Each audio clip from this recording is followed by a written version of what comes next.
Let me jump ahead a little bit. As I mentioned to you earlier, we have been able to trace our Lewis heritage back to a Howell Lewis.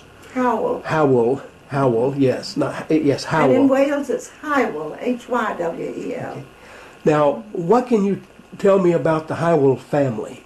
Well, the grandmother of my John Lewis bore that name. She came from an illustrious line going back to the last native lord of Brecknockshire, Breton, for whom the county of Brecknockshire was named.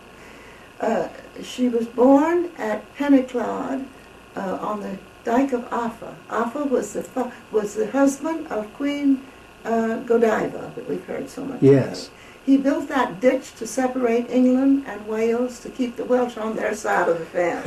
Yes. And Pennyclod was a beautiful home. I have been there, and it was 1500, and it's still good. You have a picture of the home, in fact, don't you? In my library. Well, in a few moments, I'd like to take a picture of that on video so that people can see that It Howell was sent home. to me by the library at Aberystwyth by a lovely lady there, Susan Davies, who went into the Welsh records for me to base my Welsh, I didn't know Welsh language, my Welsh research on.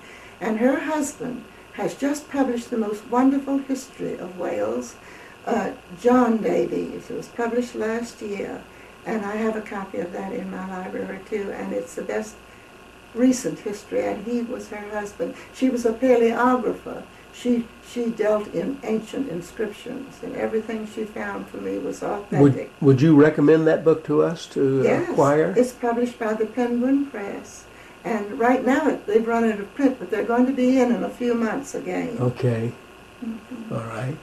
But it's a beautiful history. It's complicated, and the Welsh names are so Very difficult, yes. But if you stick with it, you get the gist of the picture. And they were remarkable people. They were Celts. They were the most gifted. They're the foundation of Western European civilization. The only weakness they had was their individualism, which was their glory in artistic things, literature, music, art, working in gold and that sort of thing.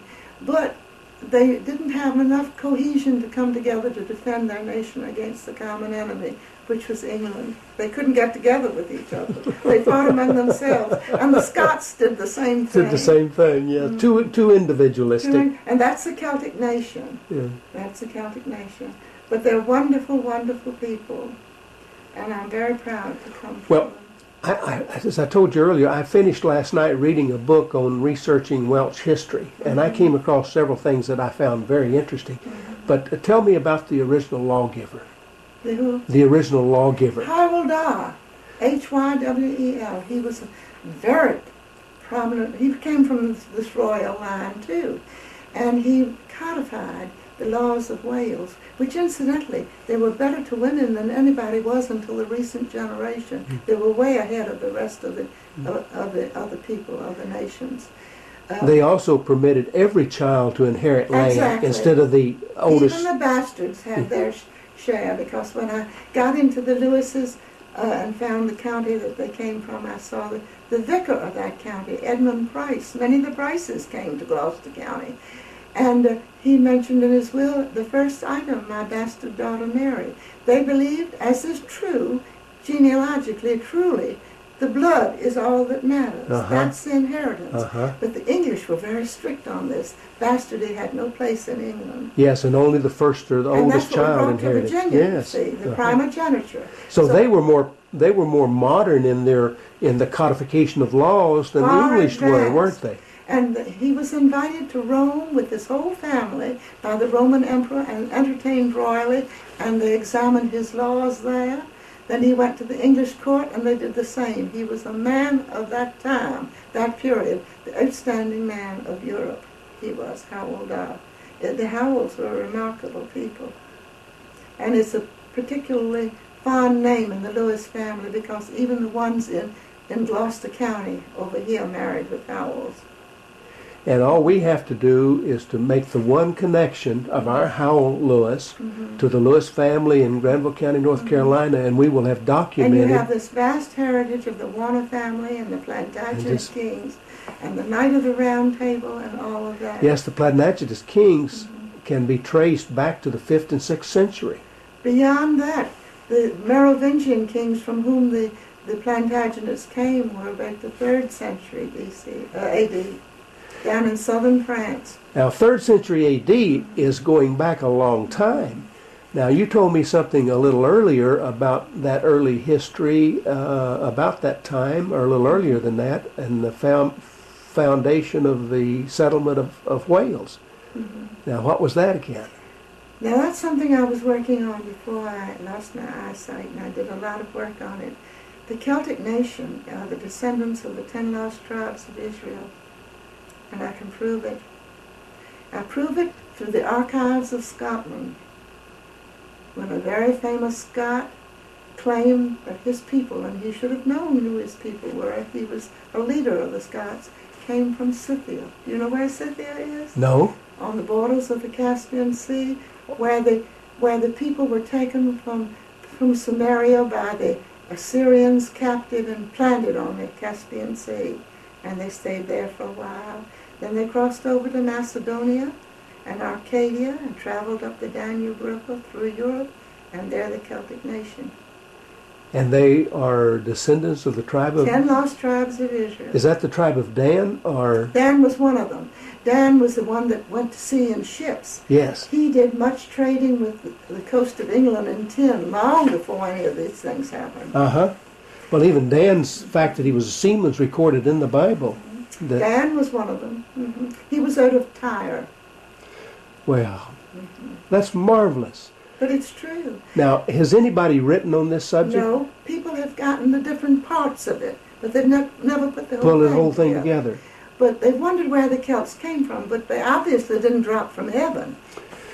And when you found traces of them going up the Danube, along through Bavaria, they're Hallstatt excavations prove that they were from the Middle East. Well, we know that the earliest settlements, that the Celts were not the earliest settlements of England. They were Aborigines when they came there. Yeah. The Picts, they fought the Picts tooth and nail. That's when the Irish came to Scotland to help the Irish who had settled on the west coast of Scotland fight the Picts. Now let me tell you something. The King of Donegal had 2 fine sons, Fergus and Lorne. These Irish in Scotland wrote and called to him, or sent to him and said, "Send me your sons and people to fight us against the Picts, and if we conquer them, we'll make your son King of Scotland." He went, he said he would go if they would let him bring this precious stone that he had, which is known as the Stone of Destiny. So he brought it to Scotland, and the Scottish kings were crowned on it for 600 years. Until Edward I of England took it to England and put it in Westminster Abbey, and that's what Elizabeth II was crowned on. On that stone. That's marvelous history. And it's from the Middle East. And beside that throne that they made for that stone that they anoint the kings of England on, there's a sign. Jacob's pillar. Middle East. Remember the story of Jacob in the Bible? Yes. How he went to sleep on the stone? Yes. And he kept the stone and there's a pillar. And the kings of Israel were crowned on it. Yeah. And that's it. They took that stone to England, to Wales. Took it first to Ireland, and then the Irish took it to Scotland, and then Edward conquered Scotland and took it out of the Abbey of Scone and put it down in London, and it's been there ever since.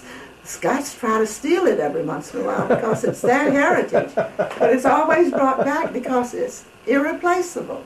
Yes, It's the lineage, and the lineage and the blood is all that matters. Well, you were working on a book on all of this. I was working on it, but I'll never get it published. Are your research papers available for review? No, it's all up in my head. Oh. Most of it. Now, you have recorded part of that, you said, on tape that's in the Library of Congress? Quite a bit on the tape in the Library of Congress. Mostly the Welsh story. Okay. Not this much about the 10 lost tribes, because you asked me about Right. the Celtic nation, and that's why they were so wonderful. because at that ancient history period, Israel was a very advanced nation. Yes. Very advanced. Their daughters intermarried with the pharaohs of Egypt everywhere, and they brought with them the culture that they had developed there. And as they went up through the Hittite nation, they picked up iron working, which was never known in Europe. They were still in the Bronze Age. And yet the excavations in Bavaria prove that they brought with them and settled there the making of iron.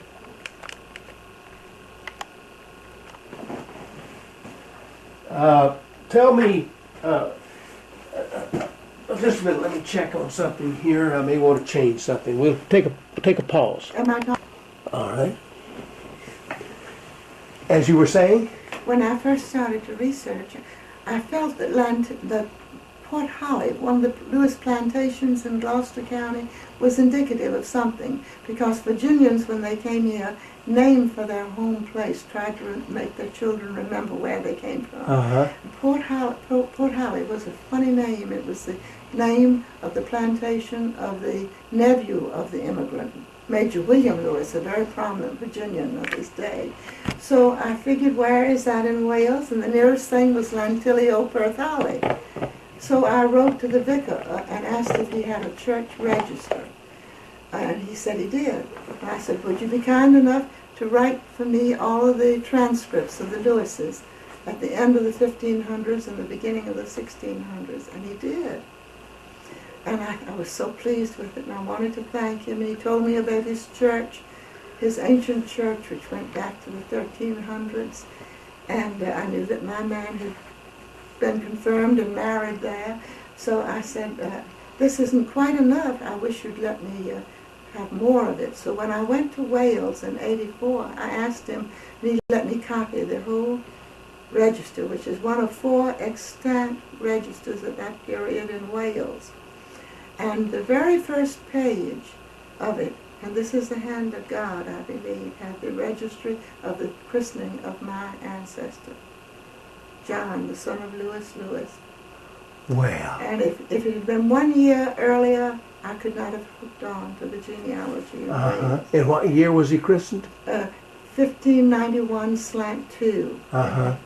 So, and thank you to the vicar for letting me do that. I gave him massive candelabra of silver for his altar. Oh. And he was so thrilled, and he had a special mass for us when we came there in our honor. And they had a reception for my son and me in the vestibule, and we told them about Gloucester and how they had brought the daffodils with them from Wales. That's the national flower of Wales. And I heard one vestryman whisper to him, keep her here longer. And he came back and he had a whole basket of the most tremendous bulbs of daffodils that I brought back home and planted in front of my house, of the national flower of Wales. But he was a good friend of mine, and he helped me to be able to copy that register. He would not let the library at Aberystwyth copy it. So you're the only one to ever copy it? There's one other copy in the record office, and that was the law. They had to have a copy there. And it's in my chest in my closet.